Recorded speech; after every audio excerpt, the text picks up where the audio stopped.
중국의 조선 능력으로 보면 10년, 20년이면 미국의 항모 전단을 능가할 수적인 양적, 질적까지도 갈 수 있다는 얘기가 나오는 거예요. 그럼 미국은 초비상이죠. 미국으로서는 정말로 한국의 조선업이 탐나는 거고, 그러니까 지금은 K방산의 절대적인 혹이다.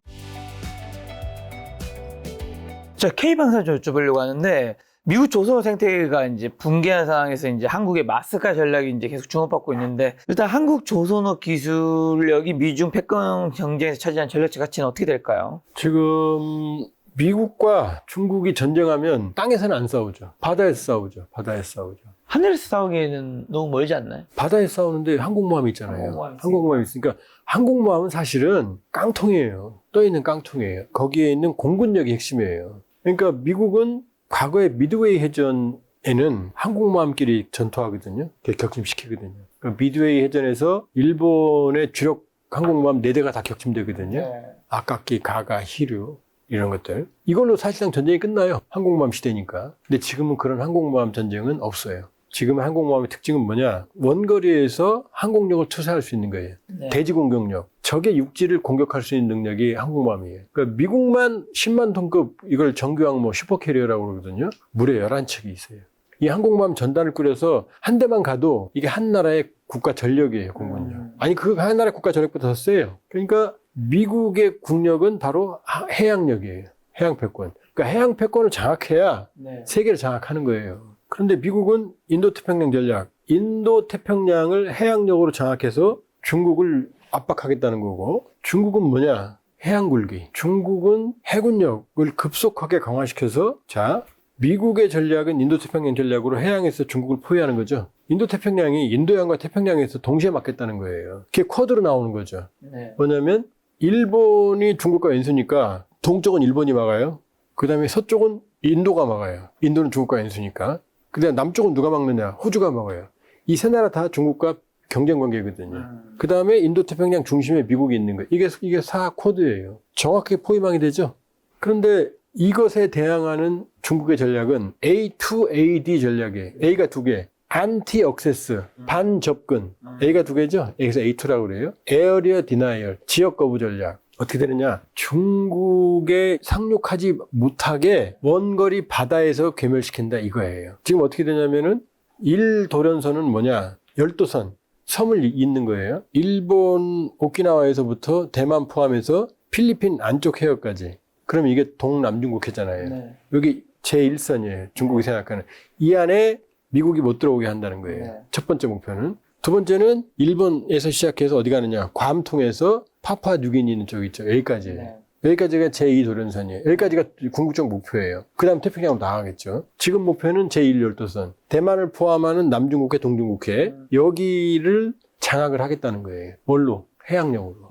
그러려면 어떻게 돼요? 배를 찍어내야 되겠죠. 그래서 지금 중국은 항공모함이 이제 3척 체제입니다. 처음에 랴오닝, 우크라이나가 고물단지, 요거 개량한 거 6만 톤급입니다. 그 다음에 요걸 그대로 복사한 6만 톤급 산동, 그 다음에 8만 톤급 평가판으로 된 항공모함, 요거 네 번째는 10만 톤급을 지금 제작하고 있어요. 자, 이것뿐만이 아니고 지금 전체적인 함정 수를 봤을 때 미국이 지난해 기준으로 297척이에요. 중국은 370척이에요. 톤수는 미국이 앞서요. 왜? 그렇죠. 10만 톤짜리가 많으니까. 이거만 해도 11척이면 110만 톤 아니에요. 거의 한 2배쯤 돼요. 근데 중국이 빠른 속도로 찍어내고 있다는 거예요. 297척 대 370척이잖아요. 여기다 중국은 세계 조선의 한 50한 3~4% 차지하거든요. 막 찍어내요. 동시다발적으로 찍어내요. 그런데 미국에 문제가 생겼어요.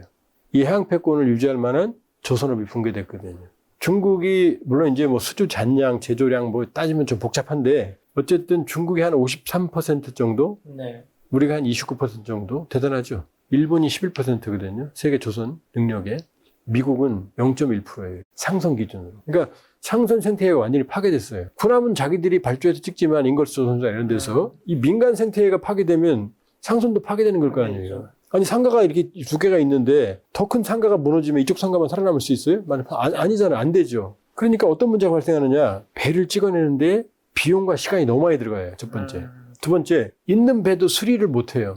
배는 한 번 만들면 보통 한 30년, 40년 쓰거든요. 그래서 삼직제라고 그래요, 함정은. 한 척은 항상 바다에 떠 있어요. 한 척은 쉬거나 훈련해요. 한 척은 오버홀. 완전히 뜯어서 수리해요. 그럼 297척이면 백척은 항상 수리해야 될 거 아니에요. 그걸 수리할 데가 없어요. 지금. 찍어는 못 내. 있는 거 수리는 못 해. 네. 그럼 어떻게 되겠어요? 무게추가 이제 이렇게 되는데 점점 중국으로 기울 거 아니에요. 그렇죠? 이건 미국으로서는 끔찍한 거예요. 해양 패권을 넘겨주는 거예요. 네. 거기다가 항공모함은 배도 배지만 네. 노하우예요. 미국의 항공모함 역사는 100년이거든요. 1920년대 처음으로 항공모함을 띄웠어요. 그 다음에 수없는 전쟁을 통해서 항공모함을 계속 개량하고 있거든요. 노하우거든요. 근데 중국은 지금 항공모함 취역시킨 지 한 15년밖에 안 되거든요. 무슨 기술이 있겠어요? 그래서 항공모함의 제일 어려운 기술이 뭐냐? 항공모함 길이가 한 320m밖에 안 되니까 네. 실제 비행기가 이륙하는 거리는 한 150m밖에 안 돼요. 200m도 안 돼요. 그럼 비행기가 인천공항이나 국제공항 가면 비행기가 100m에서 떠요? 1, 2km까지 달리잖아요, 이렇게. 그래야 양력이 생기거든요. 근데 이 짧은 거리를 어떻게 날리겠어요, 종무장하고. 그때 캐터펄트라는 게 있어요. 그거는 항공기를 새총처럼 딱 당겼다가 쏴주는 거예요. 이게 어마어마한 능력이거든요. 근데 이걸 지금까지 증기 터빈을 이용해서 증기의 압력을 이용했거든요. 네. 근데 미국이 이번에 제랄드 포드라고 2017년에 진수된 최신 항모가 있거든요. 여기선 전기를 써요. 이 전자식이 최고의 기술이 미국만 갖고 있거든요. 근데 얼마 전에 중국이 처음 하는 푸젠함이라고 8만 톤이라고 말씀드렸잖아요. 여기서 전자식을 장착했어요. 처음 하는데 전기식도 건너뛰었어요. 그리고 이 캐터펄트에서 함재기가 이륙하는 장면을 자랑스럽게 보여줬어요. 깜짝 놀랐죠. 물론 한계도 많아요. 한계도 많은데 어쨌든 이 전자식 캐터펄트를 네. 따라 했다는 거죠, 지금. 했다는 그러면 양적, 질적으로 빠른 속도로 지금 미국을 따라오고 있잖아요. 거기다 지금 10만 톤짜리 만들고 있잖아요, 지금. 중국의 조선 능력으로 보면 10년, 20년이면 미국의 항모 전단을 능가할 수적인 양적, 질적까지도 갈 수 있다는 얘기가 나오는 거예요. 그럼 미국은 초비상이죠. 미국 갖고는 안 돼요, 조선업 가지고는. 한국. 이제 한국인 거죠. 왜? 한국이 중국보다 53, 4%, 우리 한 28, 9%라고 그랬잖아요. 근데 고부가 가치, 특수선박에서는 1위예요. 그러니까 쇠빙 LNG선을 최초로 만든 것도 우리예요. LNG선은 특수선박이거든요. 거의 80% 우리가 수주예요. 중국은 만들어주면 맨날 클레임 나와요. 그 다음에 해양 거대한 플랜트들, 이거 다 우리가 만들어요. 그러면 군함은 어떻게 돼요? 고부가가치 선박이죠? 일반 선박의 5배, 10배 비싸요, 군함은. 그러면 이 군함을 만들 수 있는 나라 어디냐? 일본도 아니에요. 일본도 기술력이 우리한테 딸려요. 우리밖에 없는 거죠. 그러니까 마스가는 미국으로서는 선택이 아니고 필수죠. 방법이 있죠. 중국한테 도와달라면 되죠. 군함 찍는 거. 근데 중국한테 도와줄 수는 없잖아요. 이게 이제 마스가 그 어려운 환경에서도 우리가 양적 물량면에서 좀 딸리지만 그러나 강점이 있어요. 지금 세상은 점점 친환경 선박, 그 다음에 이제 북극해 오잖아요. 특수선박, 쇠빙선, 플랜트들. 이런 것들이 비중을 더 많이 차지하거든요. 근데 이런 쪽은 아직은 우리가 앞서거든요. 그러면 이 기술력이라면 이제 얼마 전에 우리가 이제 이지스함 세종대왕급이 있고 네. 이제 정조대왕급이 있거든요. 정조대왕 2번함 도산 안창호함이 이제 진수됐잖아요. 이거는 세계 최대예요. 만재 배수량이 10,000톤이 넘어요. 8,200톤급. 이 껍데기는 아직도 뭐 스파이 레이더라든지 아니면은 SM2, SM3, SM6 미사일이라든지 이런 것들은 우리가 딸려요, 미국한테. 그러나 배, 그 다음에 KVLS-2라고 하는 수직 발사기. 함정은 이제 미사일을 이 컨테이너를 거꾸로 집어넣은 것처럼 같은 데 넣어서 발사하거든요. 이게 세계 최대에 해당하는 거의 최대에 해당하는 KVLS-2를 장착을 했거든요. 이거는 성능이 세계 최고라고 볼 수가 있어요. 이 플랫폼은 미국이 못 따라와요. 미국이 못 따라와요. 그러니까 미국으로서는 정말로 한국의 이 조선업이 탐나는 거고, 네. 이 조선업을 활용을 해야만 되는 거고, 필수고. 근데 중국은 이제 씩 웃다가 짜증나는 거죠. 우리가 조선업에서 미국을 압도해, 이제 해양굴기 얼마 안 남았어. 제1도련선, 네. 대만 침공하는 것까지 우리가 이제 막을 거야. 중국이 유리한 건 또 뭐냐? 미국과 지금 전 세계 해양력으로 보면 미국의 톤수는 거의 2배라고 그랬어요. 근데 앞마당에서는 얘기가 달라지잖아요. 중국은 자기 앞마당만 쓰는 거잖아요. 네. 미국은 전 세계에 퍼져 있잖아요. 네. 그러면 이미 앞마당 싸움에서는 중국이 양적으로는 앞서고 있다. 확실히 톤수에도 앞선다. 그 다음에 이제 질적인 우세까지 지금 지향을 하고 있다. 그러면 미국은 어떻게 돼요? 어떡하죠? 그러니까 마스가는 미국으로는 필수고 또 하나는 K방산의 네. 이제 지금 폴란드죠. 네. 폴란드는 지금 우리가 지금 단군 이래 최대의 효자 방산 상품은 K9이에요. 인도 갔어요. 그 다음에 노르웨이 갔어요. 에스토니아 갔어요. 폴란드 갔어요. 이제 루마니아도 쓰게 돼요. 네. 이집트도 써요. 그럼 지금 베트남도 써요, 이제. 베트남도. 이게 세계 자주포 시장의 절반 이상을 석권했어요. 절반 이상. 대단한 거예요. 왜냐? 세계 최고 미국의 팔라딘은 아예 K9에 이제 게임이 안 되고, 핸드폰을. PGZH, PZH 2000이라는 게 독일 건데, 얘는 K9보다 훨씬 비싸고, 복잡하고, 고장이 잘 나요. 그러니까 K9하고 비교가 안 돼요. 가성비에 있어서는. 이 K9을 폴란드가 사갔어요. 그 다음에 FA50 경공급기를 사갔어요. 그 다음에 K2 탱크를 8조 원대를 사갔어요. 그런데 폴란드 이번에 신임 대통령이 뭐라고 그랬냐면은 이번에 180대 사갔거든요. 앞으로 1000대까지 늘리겠대요. 그러면 30조 원. K2 탱크만. FA50도 더 사갈 거고. 네. 그러면 왜 이 폴란드가 이 한국제 무기에 열광을 하느냐. 남들은 5년, 10년 걸릴 걸 1년 안에 인도했거든요. 바로 인도했거든요. 그 이재명 대통령이 폴란드 대통령 만나서 우리 납기 빠르지 얘기했잖아요. 그러니까 한국은 방산 생태계가 최적화되어 있어요. 경쟁자가 없어요, 당분간은. 왜 그런지 아세요? 이유는 슬퍼요. 전쟁을. 그렇죠. 전쟁하는 나라니까. 맞나요? 1953년 7월 27일 휴전협정, 정전협정 이후 우리는 매일 전쟁을 준비했잖아요. 그러니까 어떻게 돼요? 전쟁을 준비한다는 얘기는 탄약, 포탄, 비축량, 그 다음에 끊임없는 소모 체계, 생산 체계, 그 다음에 무기 로테이션, 이게 있어야 되잖아요. 그러니까 지금 우리는 세계에서 가장 신속하고 그 다음에 효율성 있는 네. 방산 생태계를 가지고 있어요. 그 다음에 또 하나 있는 나라가 있어요. 어디겠어요? 북한이에요. 북한도 전쟁을 준비했을 거 아니에요. 근데 북한은 어떻게 돼요? 기술력이 딸리잖아요. 아무리 흉내내지만 오죽하면 고축하면 자빠져요. 겉으로는 흉내낼 수 있어도 예를 들어서 지금 기술력이라는 건 중국의 가장 큰 고민은 뭐냐? 엔진이에요. 항공기 엔진. 중국은 엔진을 제대로 못 만들어서 네. 함재의 추력도 제대로 안 나와요. 그 다음에 내구성이 현저히 떨어져요. 러시아도 미국 엔진에 비해서 수명이 3분의 1이에요. 3분의 1이에요. 기술력이 그만큼 중요한 거예요. 근데 북한은 어쨌든 간에 흉내는 내잖아요. 그 재래식 포탄, 소모성 제품들, 네. 이런 것들은 방산 체계가 돌아가는 거죠. 네. 그러니까 러시아가 북한의 손을 잡은 거예요. 나 좀 도와다오. 폴란드는요. 우리 손 잡은 거죠. 우크라이나 우리한테 애걸 못 거렸잖아요. 달라고. 네. 근데 우크라이나 줄 수가 없잖아요. 우리는. 그러니까 이 방산 생태계가 살아있고 제가 말씀드렸어요. 단군 이래 최대의 이 베스트셀러는 K9이다. 그러니까 단군 이래 최고의 무기는 뭐냐? KF-21이에요. KF-21. 세계적인 베스트셀러가 될 가능성이 있어요. 엔진도 개발하고 있어요. 지금. 이런 모든 게 24시간 전쟁을 준비해야만 했던 슬픈 우리 상황에서 나온다. 그러면 유럽은 왜 저 모양이냐? 네. 유럽은 뭐예요? 레오나르도 있죠, 이태리. 그죠? 그 다음에 프랑스 다소 있죠. BAE 시스템스 있죠. 어마어마하게 많거든요, 유럽에. 그 다음에 이 스웨덴, 사브. 여기 전투기 만들어요. 뭐, 비겐, 그리펜 다 만들거든요. 그런데 왜 유럽이 저렇게 헤매느냐? 냉전 끝나고 나서 유럽은 이제 전쟁이 안 일어난다. 소련이 무너졌잖아. 라고 방산 규모를 대폭 줄였어요. 방산은 어떻게 돼요? 자, 자동차는 계속 팔리잖아요. 근데 탱크 같은 거는 전쟁 중이면 계속 교체해야 되니까 이게 돌아가는데 전쟁이 안 일어나는데 대규모의 자본주의에서 방산 공장을 유지한다는 거는 망한다는 얘기잖아요. 그러니까 줄인 거예요, 생태계를. 그래서 기술은 있고 소규모 주문 생산 체제로 전환했어요.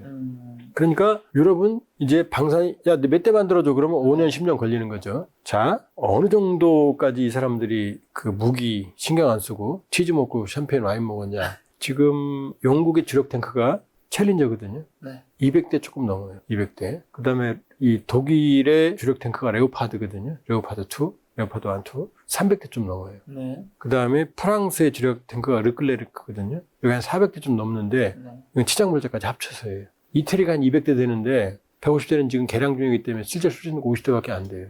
유럽의 빅4가 쓸 수 있는 MBT 주력 탱크가 1000대거든요. 우리 몇 대인지 아세요? 2300대. 아시겠죠? 그 정도로 줄였어요. 그러니까 유럽이 러우 전쟁 터지니까 놀란 거죠. 그러니까 트럼프가 야 니네 3.5% 써 그러니까 알았어 라고 하는 거예요. 네.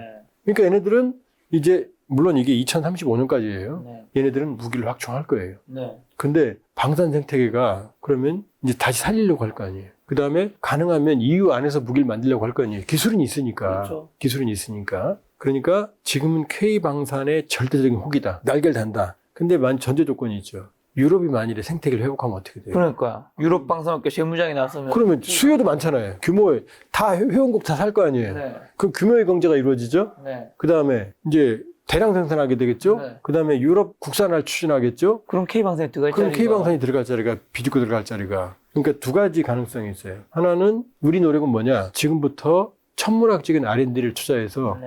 초격차를 유지하는 거예요. 그러니까 지금 뭐 잘 팔린다, 꿀단지 빤다 해서 뭐 그냥 즐기고 있으면 결국은 시장을 뺏기게 된다.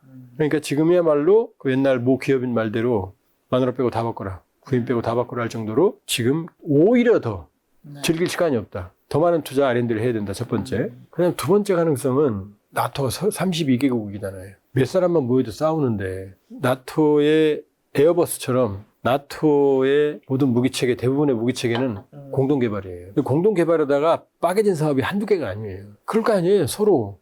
그 다음에 날개는 여기서 만들고 엔진은 저기서 만들고 그 다음에 바퀴는 저기서 만들고 이러면서 이 분업체계가 상당히 복잡해요. 그러니까 과연 나토가 냉전기 같은 그런 방산 생태계를 살릴 수 있을까? 두 번째 또 하나는 러우 전쟁은 어쩌면 러우 전쟁으로 유럽이 안보적 각성을 했지만 그러나 러우 전쟁은 지나가는 태풍, 일회성 태풍일 가능성이 있어요. 왜냐? 러시아가 인구는 5배, GDP는 10배인 나토와 전쟁을 할 수 있겠어요, 첫 번째. 그 다음, 러시아가 이번에 의도 터져가지고 푸틴 살아서는 아마 러시아 국력 회복을 못할 텐데 그렇죠. 또 전쟁을 해요? 쉽지 않죠. 그러면 일어나지도 않을 전쟁을 이번에 각성을 했지만 그걸 위해서 대규모 방산 생태계를 만들어 놓고 이걸 유지한다? 냉전기도 아닌데? 차라리 한국한테. 그렇죠. 아니 자본주의가 이게 야 니네들 야 탱크 공장 늘렸어요. 근데 전쟁은 안 일어나. 유지할 수가 없잖아요. 그렇죠. 그러니까 생태계를 회복해도 제한적일 가능성이 있다. 그러니까 지금 두 가지죠. 유럽이 각성해서 지금 무기 방산 체계를 가속화하고 있고 신속하게 지금 생산하는 체제로 바꾸려고 하고 있다. 그러나 그 가능성은 미지수다. 이렇게 볼 수 있고 또 유지하느냐 그것도 미지수다. 그러나 우리는 그러한 낭만적인 낙관적인 시나리오에 기대지 말고 지금 오히려 위기의식을 가지고 R&D. 초격차를 유지하기 위한 최대의 노력을 해야 된다. 그렇다면 미래가 있을 거다. 말씀하신 최근 EU가 유럽산 무기 구매 정책을 좀 강화하고 있다는데 키 방산업체들 현지화 전략도 필요한 건가요? 현지화는 어쩔 수가 없어요. 왜냐하면 지금 모든 무기 체계가 그래요. 우리가 100대를 판다. 그러면 한 20대는 직접 팔고 나머지 80대는 현지에서 조립하거나 현지 부품들을 조립하는 거예요. 이렇게. 그러나 두려워할 필요 없다. 왜냐? 우리가 터키에 알타이 전차라는 게 있거든요. 이 터키 알타이 전차 사실은 우리가 완제품을 판 게 아니고 기술을 팔았어요. 그러니까 터키가 우리 기술을 가지고 알타이 전차라는 걸 만들어서 자기네 전차라고 지금 떠들고 수출하려고 난리예요. 근데 실패했어요. 왜냐? 파워팩이라는 게 있거든요. 엔진과 변속기. 이게 이제 세계 최대의 이 탱크 파워팩 그 업체가 독일의 MTU거든요. 우리도 이거 만드는데 지금 코피 터졌어요. 지금 요구 조건 ROC 같은 것부터 변경했다고 시작해서 터키가 해보려고 했거든요. 해보려고. 그게 되나요? 애들 이름인가요? 그러니까 현지화는 어쩔 수 없다. 그러나 현지화해도 우리가 기술력으로 앞서가면 현지화해도 우리 경쟁력 유지할 수 있다. 그러니까 뭐 우리 기술 뺏기는 거 아니야? 터키가 말해주고 있잖아요. 저도 못 먹잖아요.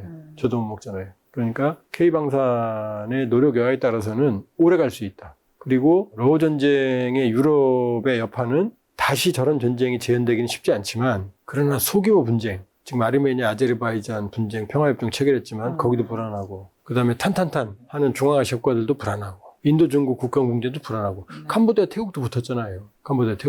인도, 파키스탄 붙었었고 그다음에 중동 언제 또 터질지 모르고 그러니까 글로벌 불확실성의 시대에 K방산의 미래는 어둡지가 않다. 자, 마지막으로 한국이 그럼 강대국사에서 고래상을 말리는 돌고래라서 동북아의 균형자 혹은 게임 체인저가 될 가능성은 있을까요? 일단 지금 우리가 이제 이지스함이 이제 세종대왕함급 3척, 배치2 정조대왕급 배치2 3척, 그다음에 이제 KDDX 좀 축소된 한국형 이지스함이 6척 계획되어 있거든요. 그다음에 이제 장보고 배치3까지 모두 완성을 하고 그다음에 이제 KF-21 한국산, 이제 국산 비행기, 전투기. 그리고 또 이제 1단계 배치1, 배치2, 그 다음에 이제 KF-22X까지 된다 그러면, 그 다음에 K9, K2로 대표되는, 천무로 대표되는, 또 천공으로 대표되는 지대공, 이 기갑세력, 이런 걸 본다 그러면은 사실은 거의 막강한 군사력이에요. 그리고 이 정도 군사력을 우리가 확보하면 지금 미국의 입장에서는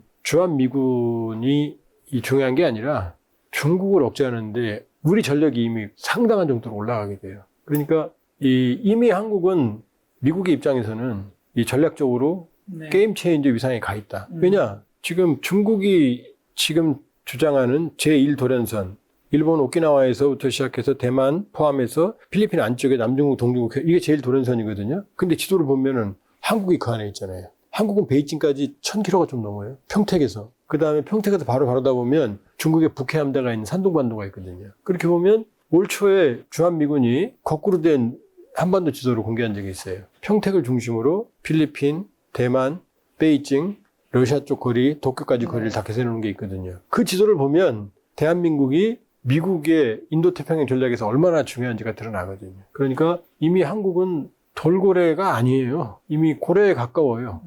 그러니까는 혹등고래는 아니지만 밍크고래 정도까지는 가고 있다. 돌고래라고 얘기하면 지금 기분 나빠요. 네네. 기분 나빠하고. 밍크고래도 굉장히 크죠. 네, 조금만 더 가면 이제 백상아리. 아, 백상아리 정도도 간다. 네. 혹등고래는 뭐 범고래는 못 되지만 어쩌면 정말로 그 정도까지는 간다. 그렇게 볼 수가 있고 모든 건 사실은 경제력입니다. 그러니까 기술력이 뒷받침됐기 때문에 네. 대한민국이 지금 K방산이 있고 네. 마스카도 있고 그 다음에 반도체도 있고 배터리도 있는 거거든요. 그러니까 사실은 경제력이 중요하다. 그러니까 안보가 없으면 경제가 없죠. 그러나 경제가 없으면 안보도 유지할 수가 없어요. 그렇죠. 그렇기 때문에 경제와 안보. 지금은 안보의 영역이 없어요. 그냥 경제 안보로 말을 하잖아요. 그렇게 본다고 그러면은 한국은 경제, 그 다음에 안보, 그 다음에 문화력도 대단하잖아요. 그렇게 보면. 그러니까 대한민국을 세상에서 제일 별보지롭게 생각하는 게 우리예요. 우리. 사실은. 어마어마한 능력을 가지고 있거든요. 여기에 분단 체제만 해도 된다면. 그러면 정말로 게임 체인저가 되죠. 그때는 확실합니다. 게임 체인저가 됩니다. 그때는 지금 우리가 뭐 아무리 잘해도 지금은 세계 5위거든요. 미, 일, 중, 러 옆에 있잖아요. 전 통일되면 정말로 지금 세계 10위권인데 국방력은 5위권이지만 지금 세계 10위권 경제로 국방력 5위권, 문화력은 1위권이잖아요. 네. 통일만 돼봐요. 인구 8천만. 대륙국가가 되잖아요. 뭐 그 다음 얘기 안 해도 아실 거예요 아마. 북한이 가지고 있는 걸 다 버려도 또 북한이 가지고 있는 능력을 가져올 수 있잖아요. 네. 그러니까 지금도 잘하고 있지만 그러나 사실은 제가 통일연구원에 있어서가 아니라 통일이 답이다. 시간이 걸려도. 당장은 어렵지만 네. 장기간 물은 높은 데서 낮은 데로 흐르거든요. 북한의 독재체제는 붕괴되게 돼 있고 언젠가는 그 시점에 대비해서 우리가 무력 통일, 통일 그건 아니지만 자연스러운 통일을 기회를 만들기 위한 여건을 조성해야 되고 그 통일이 된다고 그러면 그때는 정말 세계 5위는 전 충분하다고 봅니다. 통일까지 함께하는 박사님 유튜브 채널 한번 홍보하고 가신다면요? 요즘 또 새로 개편하셔서 아주 잘 되고 계시더라고요. 원래 조한범 박사의 대동강TV였는데 네. 줄여서 대동강TV였는데 이제 조한범 TV로 이름을 바꿨거든요. 네. 김 작가 TV에서 이제 대문에 걸어두시면 잘 될 것 같습니다. 네. 이미 잘 되고 가셔서 제가 홍보해드릴 게 없겠지만 적극 홍보를 또 도와드리도록 하겠습니다. 또 박사님 모시고 다음번에 또 안보 관련된 이야기 한번 들어보도록 하겠습니다. 오늘 만난 교수님은 조한범 의원님이었습니다. 지금까지 소중한 시간 함께해 주셔서 정말 감사합니다. 오늘도 김 작가였습니다. 고생 많으셨습니다.